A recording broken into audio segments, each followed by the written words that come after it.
percaya semuanya pasti sehat dalam perlindungan Tuhan. Kembali lagi bersama saya Jeffrey Silitonga. Kita akan mendengarkan firman Tuhan. Kalau 2 hari kemarin kita memperingati tentang hari kenaikan Yesus Kristus ke surga, dan beberapa hari kemudian kita akan memperingati hari pencurahan Roh Kudus. Sungguh ajaib mulia atas pekerjaan Tuhan dalam hidup kita. Amin. Sebelum kita mendengarkan firman Tuhan, hendaklah kita bersatu di dalam doa. Bapa yang di surga, kami sungguh bersyukur pada hari ini Tuhan masih memberikan kami kesempatan untuk menikmati apa yang Tuhan berikan atas kehidupan kami semuanya. Hamba-Mu berdoa, biarlah firman-Mu yang akan ditaburkan oleh hamba-Mu, dan kami percaya Tuhan yang akan memberkati, Tuhan mengurapi. Diberkati setiap jemaat Tuhan yang ada di rumah, yang mendengarkan, sehingga mereka juga merasakan lawatan Tuhan. Di dalam nama Yesus Kristus kami berdoa. Amin. Bapak Ibu Saudara sekalian, pada hari ini saya rindu menyampaikan firman Tuhan dengan tema Tuhan tetap baik. Bapak Ibu Saudara sekalian, Tuhan tetap baik. Kenapa kita katakan setiap hari Tuhan tetap baik? Bahkan di setiap saat Tuhan tetap baik, ya. Di sini ada kata tetapnya, Bapak Ibu Saudara sekalian, yang berarti tidak pernah berubah, permanen, Bapak Ibu Saudara sekalian.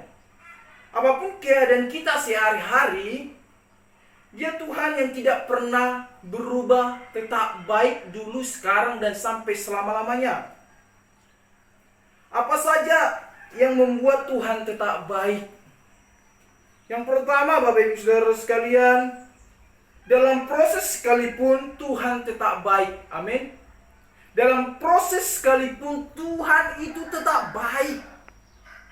Kita buka Alkitab kita di dalam 1 Samuel pasal 22 ayat yang pertama sampai ayat yang keempat. 1 Samuel pasal yang ke-22 ayat yang pertama sampai ayat yang keempat. Saya akan bacakan bagi kita semuanya. Lalu Daud pergi dari sana dan melarikan diri ke Gua Adulam. Ketika saudara-saudaranya dan seluruh keluarganya mendengar hal itu, pergilah mereka ke sana mendapatkan dia. Berhimpunlah juga kepadanya setiap orang yang dalam kesukaran, setiap orang yang dikejar-kejar tukang piutang, setiap orang yang sakit hati, maka ia menjadi pemimpin mereka. Bersama-sama dengan dia ada kira-kira 400 orang. Bapak Ibu Saudara sekalian, dalam proses sekalipun Tuhan tetap baik. Kita akan belajar daripada kisahnya Daud. Kalau kita melihat, Bapak Ibu Saudara sekalian, kisahnya Daud ketika dia masih berumur muda, dia mengembalakan 2-3 ekor kambing domba. Akhirnya, oleh karena seizinnya Tuhan, Tuhan mengutus Samuel untuk menetapkan si Daud menjadi raja atas bangsa Israel. Sekaligus Saul sudah menjadi raja. Karena apa? Karena roh Allah sudah undur daripada si Saul, sehingga Allah berkenan menetapkan si Daud menjadi raja. Tetapi untuk mencapai tahta kerajaan, Bapak Ibu Saudara sekalian, tidak gampang untuk dicapai oleh si Daud. Untuk dia naik di tahta, duduk di tahta kerajaan yang ditetapkan oleh Tuhan, tidak gampang. Dia harus mengalami namanya proses. Proses yang dihadapi oleh Daud yang pertama yaitu dari Raja Saul, Bapak Ibu Saudara sekalian. Daud pada akhirnya lari dari hadapan Raja Saul oleh karena pujian bangsa Israel lebih banyak kepada Daud daripada Raja Saul.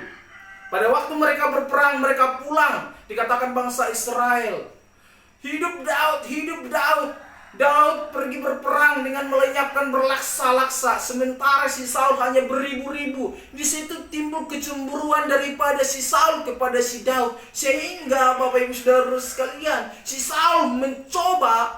Raja Saul mencoba untuk apa? Untuk membunuh daripada si Daud. Proses yang pertama, dikejar-kejar Raja Saul. Bapak Ibu Saudara sekalian, oleh karena kemarahan Saul, maka Daud mengalami namanya proses Tuhan, karena Saul berikhtiar membunuhnya.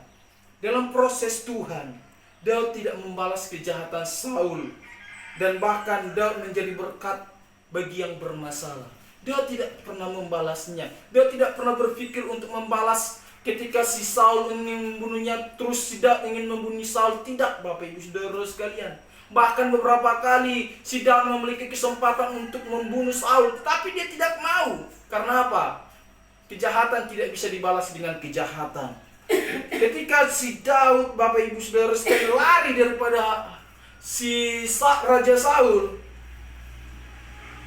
dia pergi ke salah satu namanya gua.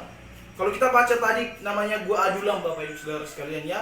Ketika dia lari daripada si Raja Saul, akhirnya dia pergi ke sana, menetap di sana. Apa yang dilakukan oleh si Daud?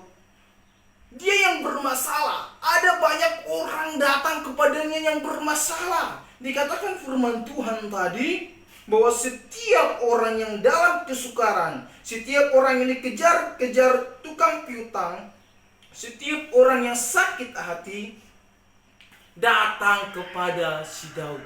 Bayangkan Bapak Ibu Saudara, Daud yang bermasalah datang yang bermasalah. Secara manusia, si Daud pasti menolaknya. Saya aja bermasalah. Boro-boro untuk menyelesaikan masalahmu, tidak akan pernah mungkin. Tetapi Daud luar biasa. Dia sebagai orang yang dipimpin Tuhan, dia sebagai orang yang diurapi Tuhan, sekalipun datang yang bermasalah kepadanya, si Daud tidak pernah menolaknya. Karena apa? Karena dia harus menjadi berkat. Di dalam proses, si Daud tetap menjadi berkat, Bapak Ibu Saudara sekalian. Proses Tuhan itu baik bagi Daud, karena Daud telah diajari untuk tidak membalas kejahatan dengan kejahatan, namun harus dibalas dengan kebaikan. Si Daud pada akhirnya mengampuni Raja Saul, bahkan menjadi berkat kepada orang yang bermasalah sekalipun di dalam proses hidupnya. Dalam proses Daud akhirnya duduk di tahta kerajaan bagi bangsa Israel. Ketika dia sudah mengampuni si Saul, akhirnya si Saul mati.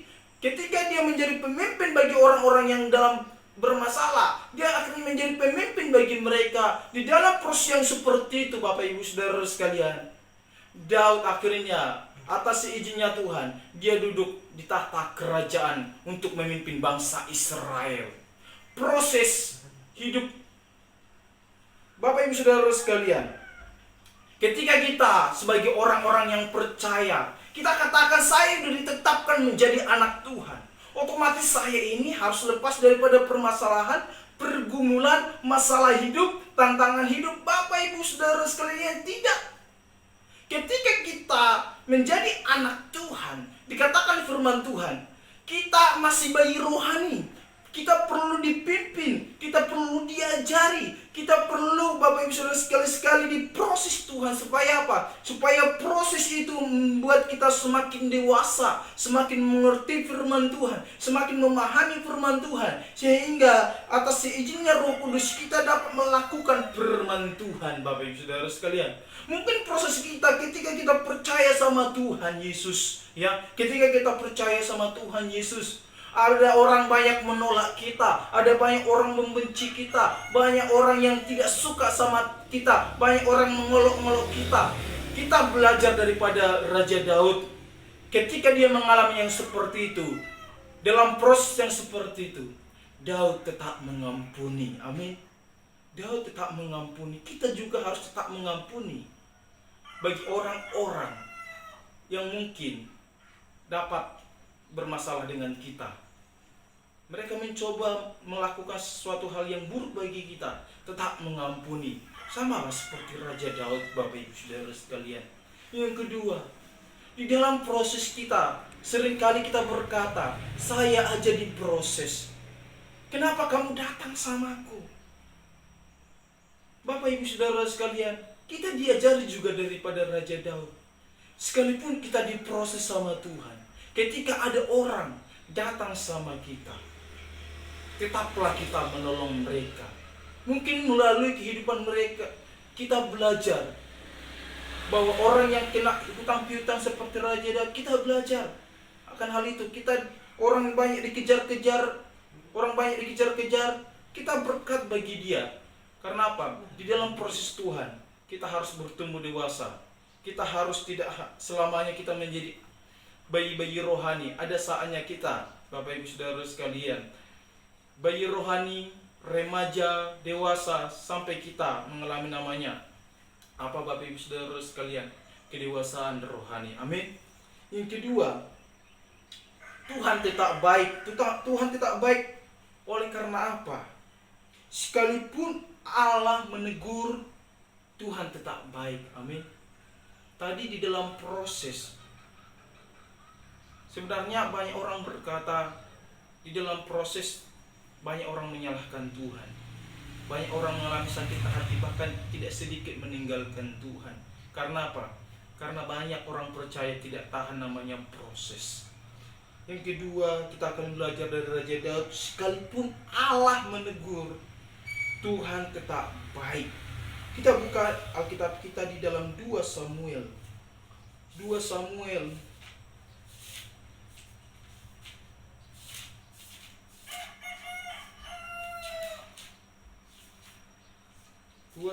pasal yang ke 12 Bapak Ibu Saudara sekalian, ayat yang ke-10 sampai ayat yang ke-16. Oleh sebab itu, pedang tidak akan menyingkir dari keturunanmu sampai selamanya, karena engkau telah menghina aku dan mengambil istri Uria, orang Het itu, untuk menjadi istrimu. Beginilah firman Tuhan, bahwasanya malapetaka akan kutimpakan ke atasmu, yang datang dari kaum keluargamu sendiri. Aku akan mengambil istri-istrimu di depan matamu dan memberikannya kepada orang lain. Orang itu akan tidur dengan istri-istrimu di siang hari, sebab engkau telah melakukannya secara tersembunyi. Tetapi aku akan melakukan hal itu di depan seluruh Israel secara terang-terangan. Lalu Daud berkata kepada Nathan, aku sudah berdosa kepada Tuhan. Dan Nathan berkata kepada Daud, Tuhan telah menjauhkan dosamu itu. Engkau tidak akan mati. Walaupun demikian, karena engkau dengan perbuatan ini telah sangat menista Tuhan, pastilah anak yang lahir bagimu itu akan mati. Bapak Ibu Saudara sekalian, Tuhan tetap baik. Ketika kita ditegur Tuhan, tetap katakan Tuhan baik. Dalam perjalanan kehidupan Daud sebagai raja, ketika dia duduk di tahta kerajaan untuk memimpin bangsa Israel, Bapak Ibu Saudara sekalian, Daud tidak lepas dari namanya berbuat dosa. Ya, Daud tidak lepas dari namanya berbuat dosa. Ada kesempatan, tetapi itu adalah pilihan, Bapak Ibu Saudara sekalian. Daud jatuh ke dalam dosa dengan apa? Dengan meniduri Batseba, Bapak Ibu Saudara sekalian, istri daripada Uria. Dia menidurinya, bahkan lebih dari situ, Batseba hamil akhirnya. Dan Daud juga membuat hilang suami daripada Batseba. Jadi dosanya Daud ini luar biasa jijik di hadapan Tuhan. Sebenarnya Tuhan benci akan dosa yang dilakukan oleh si Daud. Karena apa? Sudah mengambil istrinya Uria. Terus Uria juga diizinkan untuk mati di dalam peperangan.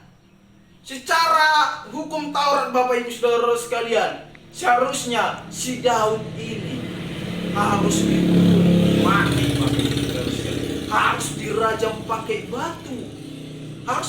pakai batu. Akibat perbuatan Daud, maka Nabi Nathan diutus Tuhan menghadap Raja Daud. Nathan akhirnya memberikan suatu perumpamaan kepada Raja Daud yang membuat Raja Daud marah. Raja Daud marah ketika si Nathan memberikan perumpamaan.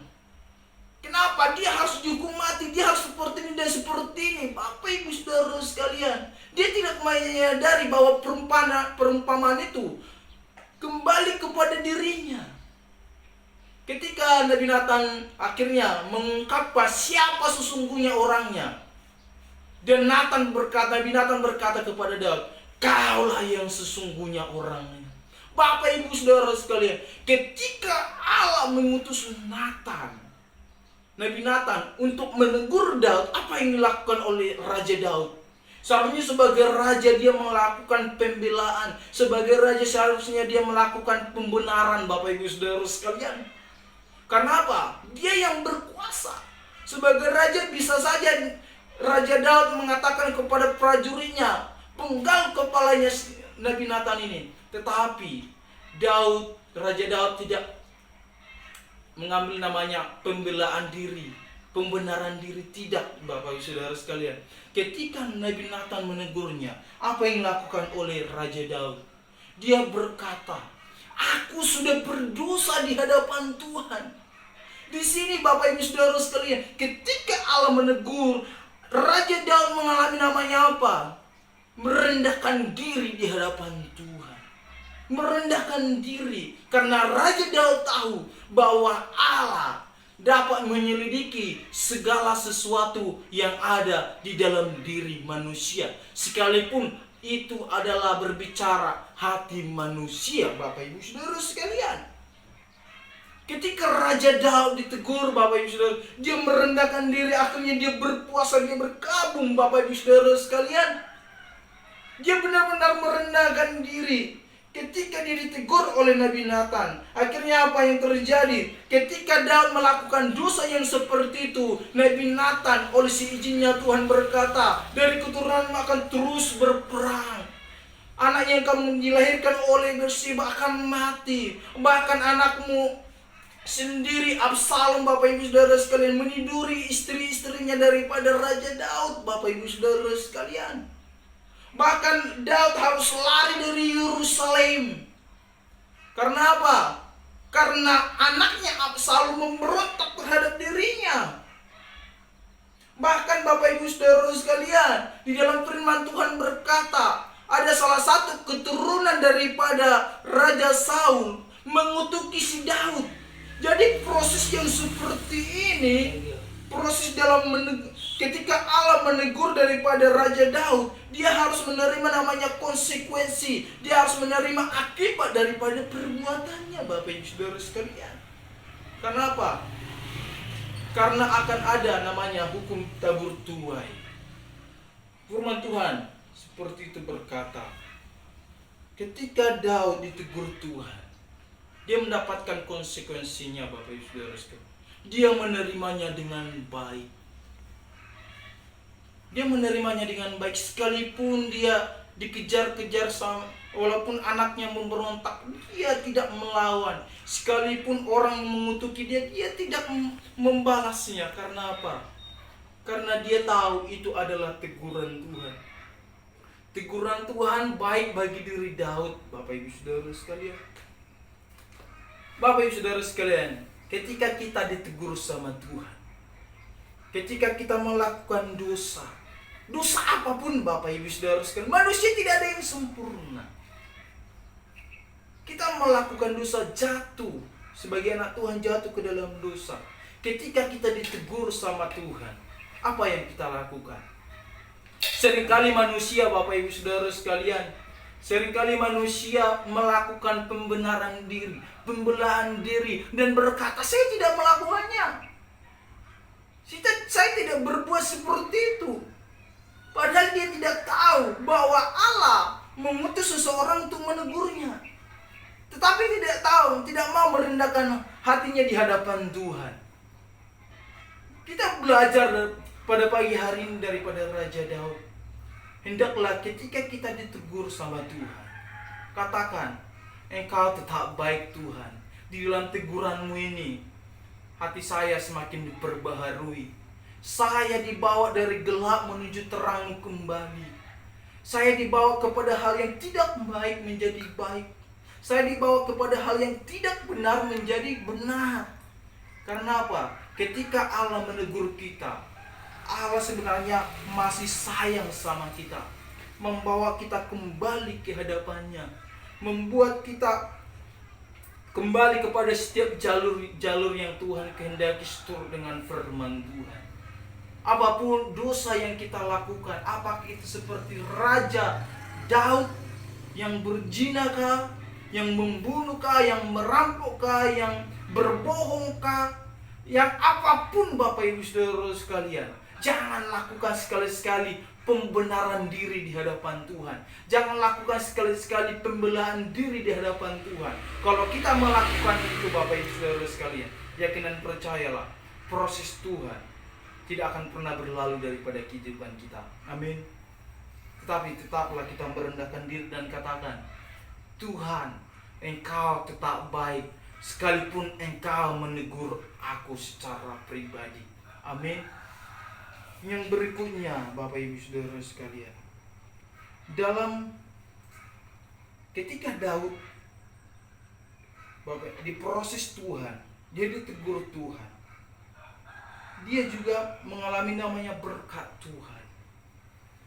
Di dalam proses yang seperti itu, Daud sering, bahkan banyak sekali dia mendapatkan berkat Tuhan. Namun ketika dia mendapatkan berkat Tuhan, dia tidak lupa akan Tuhan. Kita buka di dalam 2 Samuel pasal yang ke-6. 2 Samuel pasal yang ke-6 ayat 13 Bapak Ibu Saudara sekalian. Ayat 13 sampai 15. Apabila pengangkat-pengangkat tabut Tuhan itu melangkah maju 6 langkah, maka ia mengorbankan seekor lembu dan seekor anak lembu gemukan, dan Daud menari di hadapan Tuhan dengan sekuat tenaga. Ia berbaju efod dari kain lenan. Daud dan seluruh orang Israel mengangkat tabut Tuhan itu dengan diiringi sorak dan bunyi sangkakala. Ketika tabut Tuhan itu masuk ke kota Daud, maka Mikhail anak perempuan Saul menjenguk dari jendela. Lalu ia melihat Raja Daud meloncat-loncat serta menari-nari di hadapan Tuhan. Sebab itu ia memandang rendah Daud dalam hatinya. Bapak Ibu Saudara sekalian, kita melihat bahwa Tuhan selalu menyertai Daud dalam menghadapi musuh dalam peperangan. Makanya Tuhan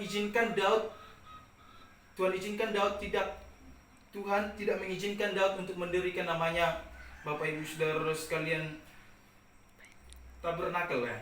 Tabernakel, Bapak Ibu Saudara sekalian. Karena apa? Karena Daud di dalam tangannya dikatakan firman Tuhan sudah sering menumpahkan darah di dalam peperangan. Tetapi di dalam peperangan Allah Tuhan selalu menyertai, membuat Daud mengalami namanya kemenangan. Kemenangan dalam peperangan akan mendapatkan namanya jarahan yang sangat banyak. Kalau kita melihat Raja Daud ketika dia pergi berperang menaklukkan suatu bangsa, Bapak Ibu Saudara sekalian, suatu kota, Bapak Ibu Saudara sekalian, akan banyak namanya jarahan. Baik itu emas, perak, binatang dan lain-lain. Tuhan sering berfirman bahwa ketika bangsa Israel mengalami namanya kemenangan di dalam peperangan dan mendapatkan jarahan, maka harus ada barang yang dikhususkan bagi Allah dan memberikan namanya korban bakaran, Bapak Ibu Saudara sekalian. Allah sering berfirman kalau bangsa Israel pergi berperang mendapatkan namanya jarahan, jangan lupa dikhususkan kepada Allah ada korban bakaran. Ketika Daud mengalami namanya berkat Tuhan, yaitu jarahan yang begitu banyak, Daud selalu berpikir namanya Tuhan. Daud selalu memprioritaskan namanya Tuhan, Bapak Ibu Saudara sekalian. Karena apa? Karena Raja Daud tahu bahwa ketika dia mengalami namanya kemenangan, ketika dia mengalami namanya mendapatkan banyak jarahan, itu dari Tuhan. Harus diprioritaskan juga namanya Tuhan, Bapak Ibu Saudara sekalian. Kalau berbicara tentang Allah, Daud tidak pernah melupakannya, karena dia tahu bahwa Allah pemberi berkat dan harus kembali kepada Allah. Seringkali kita, Bapak Ibu Saudara sekalian, berkata Tuhan baik ketika kita menerima berkat Tuhan. Tuhan sungguh luar biasa baik ketika kita mendapatkan uang. Tuhan baik ketika kita mendapatkan namanya kesembuhan. Itu adalah baik. Tetapi ketika kita mengalami yang seperti itu, Bapak Ibu Saudara sekalian, sering gak kita berkata, syukur bagimu Tuhan. Sungguh Engkau baik, dengan cara memuji Tuhan, dengan cara mempersembahkan yang terbaik bagi Tuhan. Banyak sekali sering orang percaya ketika mendapatkan berkat lupa akan Tuhan. Bahkan Bapak Ibu Saudara sekalian, ketika mendapat berkat dia tidak tahu harus pergi kemana berkat yang dia terima. Bahkan berkat yang dia terima seringkali dia tujukan kepada hal-hal yang tidak baik, hanya kepada diri sendiri, tidak kembali kepada Tuhan, Bapak Ibu Saudara sekalian. Tetapi kita belajar daripada Raja Daud. Ketika dia berkata, Tuhan Engkau baik, dengan cara dia memberikan dia kemenangan, mendapatkan jarahan yang begitu banyak. Dia harus mempersembahkan yang terbaik juga kepada Tuhan. Dia harus juga memberikan korban sebagai korban khusus bagi Tuhan, Bapak Ibu Saudara sekalian. Kita sebagai orang percaya, ketika kita diberkati, mengalami namanya kemurahan Tuhan, kasih karunia Tuhan, datang kembali kepada Tuhan. Untuk apa? Berkata, syukur bagimu Tuhan. Syukur bagimu Tuhan. Mari Bapak Ibu Saudara sekalian, pada pagi hari ini, Tuhan tetap baik. Sekalipun kita diproses Tuhan, apalagi ini musim-musim corona, Bapak Ibu Saudara, berkata Tuhan tetap baik. Karena di balik awan yang gelap akan ada namanya pelangi yang bersinar, Bapak Ibu Saudara sekalian. Di balik namanya teguran Tuhan, Tuhan ingin membawa kita kepada hal-hal yang lebih baik lagi, kepada hal-hal yang lebih benar lagi, supaya kita tetap berkenan di hadapan Tuhan. Ketika kita mendapat berkat daripada Tuhan, prioritaskan kembali Tuhan. Amin. Biarlah firman Tuhan ini akan membawa kita kepada pemahaman namanya Tuhan tetap baik. Karena Tuhan tidak pernah berubah bagi setiap orang-orang yang takut akan Dia. Tuhan Yesus memberkati. Kita berdoa. Bapa yang di sorga, kami sungguh bersyukur firman-Mu kami belajar daripada Raja Daud. Ketika kami diproses Tuhan, ketika kami mengeringi Tuhan, kami harus tetap berkata, Engkau tetap baik Tuhan. Ketika kami ditegur Tuhan melalui apapun, kami tetap merendahkan hati dan tidak melakukan namanya pembelaan diri, karena kami tahu Tuhan Maha Tahu. Tuhan juga membuat kami sadar bahwa ketika kami diberkati Tuhan, baik itu berkat secara jasmani, baik itu secara kesehatan, kami tidak lupa bersyukur kepada Tuhan. Diberkati firman-Mu, diberkati setiap jemaat-jemaat yang ada di rumah, dan kami percaya mereka juga mengalami namanya kebaikan Tuhan, mengalami namanya kemurahan Tuhan, mengalami namanya kasih karunia Tuhan. Dan kami percaya keluarga setiap jemaat Tuhan, anak-anak muda sekolah minggu, semuanya diberkati. Bahkan ya Tuhan, untuk setiap gereja-gereja Tuhan, hamba-hamba Tuhan diberkati oleh Tuhan. Bahkan setiap bangsa Indonesia, Kabupaten Berau juga, semuanya mengalami namanya pemulihan Tuhan. Terima kasih, di dalam nama Yesus Kristus kami sudah berdoa. Amin. Tuhan Yesus memberkati. Selamat hari Minggu. Amin.